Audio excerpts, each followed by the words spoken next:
Salut la compagnie, on se retrouve aujourd'hui pour parler de l'épisode 6 de Sakamoto Days, un épisode qui va être centré à 90% sur un personnage qui, à mon avis, j'en ai peut-être un peu peur, va être récurrent. Enfin, quand je dis récurrent, c'est pas forcément à chaque épisode, mais en tout cas qu'on va revoir à plusieurs reprises, à mon avis, c'est Esuke Mashimo, un tueur à gages complètement nul à chier. Soyons clairs, il pue du cul. C'est un loser. Il était dans une association de tueurs à gages avant. Ça a pas marché parce qu'il savait faire qu'une chose, tirer au sniper. Alors, ça me fait marrer parce que tout du long de l'épisode, on va pas arrêter de nous rabâcher en boucle et en boucle et en boucle que si on sait faire qu'une chose dans la vie, on n'arrivera à rien.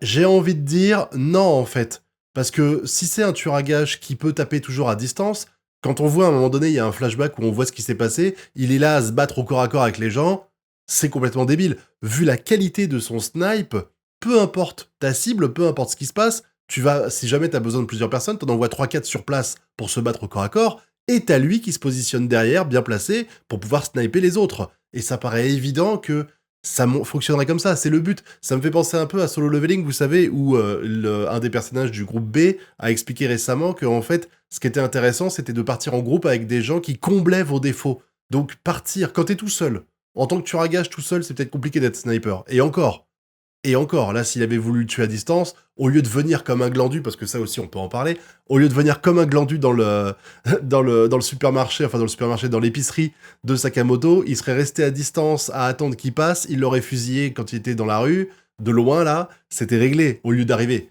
T'es con, tu sais que c'est pas ton point fort et t'y vas comme ça. Enfin, franchement, voilà, quoi. Mais du coup, on a cette histoire avec ce mec qui est un has-been. Je veux dire, il rentre, il comprend pas que le mec devant lui, c'est Sakamoto parce qu'il a grossi, et il part en pleurant à moitié, alors que le but, c'est quand même de tuer Sakamoto, ils vont avoir pitié de lui, et ils vont lui filer de la bouffe. Ça me tue, et après, bah, comme ils ont pas d'argent, ni l'un ni l'autre, hein, ils ont besoin de moula, du coup, ils vont s'engager à un tournoi de paintball, et pendant le tournoi de paintball, cette abrutie de Lu, elle va balancer «Ah, Sakamoto, allez, bonne chance, Sakamoto!» Et il va «Hein, comment ça, tu t'appelles Sakamoto, il y a un problème ou autre?» Il fait «Non, c'est un nom très commun, y a pas de souci, c'est pas celui que tu cherches et tout.» Et là, t'as le débile qui va insister «Mais si, c'est bien lui, il a grossi, mais je reconnais bien sur la photo, regarde, les cheveux, les lunettes et tout ça, c'est bien lui.» En plein milieu du tournoi de paintball, où le mec a supplié pour rejoindre leur équipe en plus. Non mais c'était grave. C'était grave. Alors évidemment, du coup, on abandonne les paintballs, hein. L'autre, il va sortir son vrai fusil et il va canarder.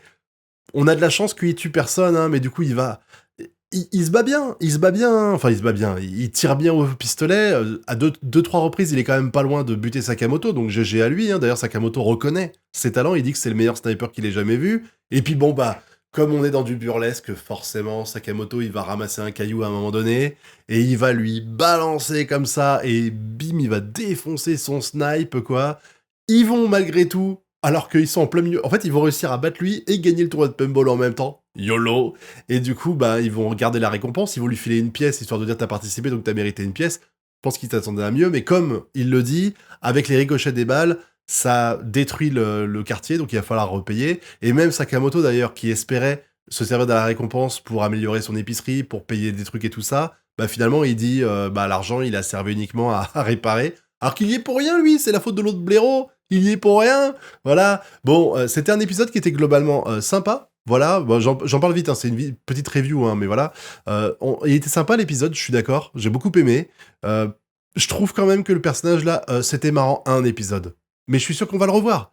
Mais le comique de répétition, le côté humour burlesque avec... Enfin, pas forcément humour burlesque, mais le gars qui est là, qui fait pitié, qui aide et tout ça, qui passe pour une victime en permanence et tout ça, c'est bon, j'ai eu Armin dans SNK, hein, les gars. Non, je déconne, évidemment.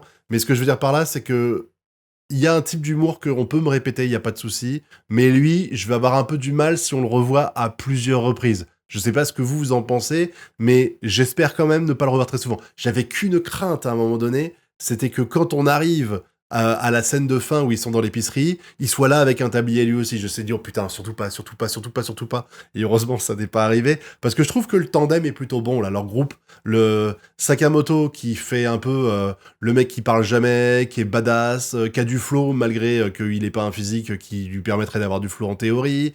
Le blondinet, même si j'ai du mal avec son design, je dois le reconnaître, en animé, j'ai un peu du mal avec lui. Ça n'empêche que c'est un ressort un peu plus sérieux que les deux autres, il le faut, de toute façon, il faut un mec un peu plus sérieux. et Lu qui est la meuf, je peux même pas la décrire, Lu. Elle est tellement bizarre, mais elle est tellement drôle. Elle fait tellement la conne tout le temps, elle se bourre la gueule en permanence, avec son visage quand elle est en mode défoncé, mais c'est tellement drôle. Non, franchement, on est vraiment face à un très bon trio, on va dire, parce que c'est quand même eux le centre principal, c'est eux trois. Donc j'aurais pas envie de perturber ça avec ce mec-là. Ce mec-là qui, ok, on n'aurait pas compris qu'il est sniper, il a carrément une cible sur la joue comme ça. C'est exagéré. La vie qu'il a, n'empêche, tu le vois, il est là, tueur à gage, parce qu'il sait faire que tirer au pistolet, et du coup, tu le vois, il vit sur un toit, dans une tente délabrée. C'est même pas une tente, c'est une toile qu'il a posée là et qui tient à peine debout. Non, voilà. C'était rigolo, hein. On a passé un bon moment devant l'épisode. Encore une fois, je trouve que Sakamoto, ça commence à comment dire, il commence à y avoir un truc avec cette série. Il commence à y avoir un fil conducteur qui m'intéresse, même si là, il n'y avait pas de fil conducteur, hein. L'histoire qu'on nous avait racontée avant, vous savez, le délire il y a une mafia qui veut tuer Sakamoto, mais à ce moment-là, ça a réveillé un autre groupuscule qui fait des croix blanches sur les murs et qui a décidé de buter tous les tueurs à gages de la boîte qui a engagé les gens pour tuer Sakamoto. Enfin voilà, on n'était pas du tout dans tout ça. C'était presque un filler, en fait, j'ai envie de dire. Mais c'était un épisode sympathique où on a rigolé, et où on a eu, alors la bonne animation, on n'a pas eu grand chose de fou à se mettre sous la dent, mais il y avait ce qu'il fallait pour passer un bon moment. On était en dessous le niveau que j'ai pu avoir, que j'ai trouvé qu'on avait dans les épisodes précédents, qui avait vraiment glow up un petit peu la qualité, que ce soit la mise en scène, ou même le scénario. Narrativement, je trouvais ça plus intéressant, mais c'est pas pour autant que on passait pas un bon moment sur cet épisode-là, pourvu que le prochain y ait pas ce mec-là, et pourvu qu'on avance un petit peu dans l'intrigue, parce que c'est vrai que c'est un peu mou. Alors vous allez me dire, oui, mais le but de Sakamoto Days, c'est plus de se taper un délire et de rigoler devant les épisodes que d'avoir l'intrigue. Moi, je veux bien l'intrigue quand même, hein. Je veux bien l'intrigue. S'il vous plaît, messieurs, dames, s'il vous plaît, et pas s'il vous plaît, voilà. Donc, n'hésitez pas à me dire ce que vous avez pensé de cet épisode-là. Est-ce que vous avez apprécié le personnage de Mashimo, je crois qu'il s'appelle comme ça, et de son collègue qui s'appelle non pas Aizen Sosuke, mais Aizen Pisuke. Non, je déconne pour le Aizen, mais à chaque fois que je l'entendais dire Pisuke, j'entendais Sosuke, moi, donc les petites références à Bleach, elles étaient là. Voilà. N'oubliez pas, évidemment, le pouce bleu, l'abonnement et le partage sur les réseaux sociaux. Quant à nous, on se retrouve très bientôt pour de prochaines vidéos, ou dès ce soir sur Twitch. Tchuss!